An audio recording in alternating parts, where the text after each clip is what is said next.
Ya, dan kita akan beralih ke pertanyaan selanjutnya untuk calon presiden nomor urut 1. Kami persilakan kepada panelis Bapak Rudi Rohi untuk mengambil subtema di Fishball. Kami persilakan Bapak.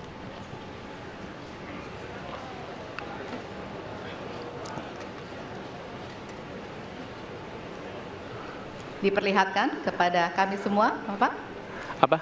Baik, temanya adalah penguatan demokrasi. Baik.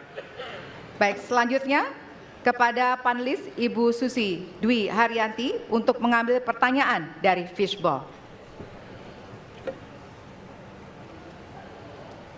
Hurufnya adalah A. Penguatan demokrasi dengan amplop A. Baik, masih tersegel Bapak Ibu? Kita akan langsung buka.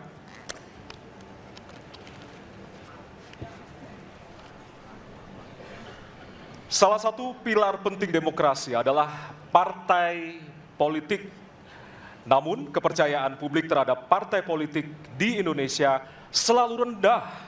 Pertanyaan, apa kebijakan yang akan Anda lakukan untuk melakukan pembenahan tata kelola partai politik? Waktu untuk menjawab 2 menit dimulai dari sekarang. Saya rasa lebih dari sekedar partai politik. Rakyat tidak percaya kepada proses demokrasi yang sekarang terjadi. Itu jauh lebih luas dari sekedar partai politik. Ketika kita bicara demokrasi, minimal ada 3. Minimal 3 nih. 1 adalah adanya kebebasan berbicara. Yang kedua, adanya oposisi yang bebas untuk mengkritik pemerintah dan menjadi penyeimbang pemerintah. Yang ketiga, adanya proses pemilu, proses pilpres yang netral, yang transparan, jujur, adil. 3. Dan kalau kita saksikan akhir-akhir ini, 2 ini mengalami problem. Kita menyaksikan bagaimana kebebasan berbicara menurun, termasuk mengkritik partai politik. Dan angka demokrasi kita menurun, indeks demokrasi kita. Bahkan pasal-pasal yang memberikan kewenangan untuk digunakan secara karet kepada pengkritik, misalnya Undang-Undang ITE atau pasal 14, 15 Undang-Undang nomor 1 tahun 1946. Itu semua membuat kebebasan berbicara menjadi terganggu. Yang kedua, oposisi. Kita saksikan minim sekali adanya oposisi selama ini. Dan sekarang ujiannya adalah besok. Bisakah pemilu diselenggarakan dengan netralitas, dengan adil, dengan jujur? Ini ujian ketiga. Jadi, persoalan demokrasi kita lebih luas dari segala persoalan kepada partai politik. Nah, bagaimana untuk partai politik sendiri? Partai politik perlu mengembalikan kepercayaan. Tapi di sini ada peran negara. Menurut saya salah satu masalah yang mendasar partai politik ini memerlukan biaya. Dan biaya politik selama ini tidak pernah diperhatikan di dalam proses politik. Untuk kampanye, untuk operasional partai, semua ada biayanya. Sudah saatnya pembiayaan politik itu dihitung dengan benar, ada transparansi, sehingga rakyat pun melihat ini institusi yang bisa dipertanggungjawabkan. Jadi salah satu reformnya adalah reform pembiayaan politik oleh partai politik. Terima kasih. Baik. Waktu sudah habis, terima kasih. Kini kami persilakan calon presiden nomor urut 2 untuk menanggapi jawaban calon presiden nomor urut 1. Waktunya 1 menit dimulai dari sekarang. Mas Anies.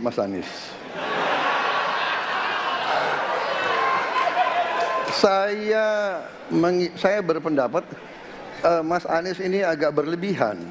Mas Anies mengeluh tentang demokrasi ini dan itu dan ini. Mas Anies dipilih jadi gubernur DKI menghadapi pemerintah yang berkuasa. Saya yang mengusung Bapak.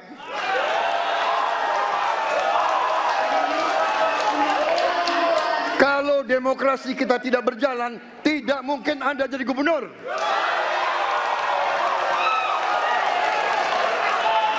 Kalau Jokowi diktator, Anda tidak mungkin jadi gubernur.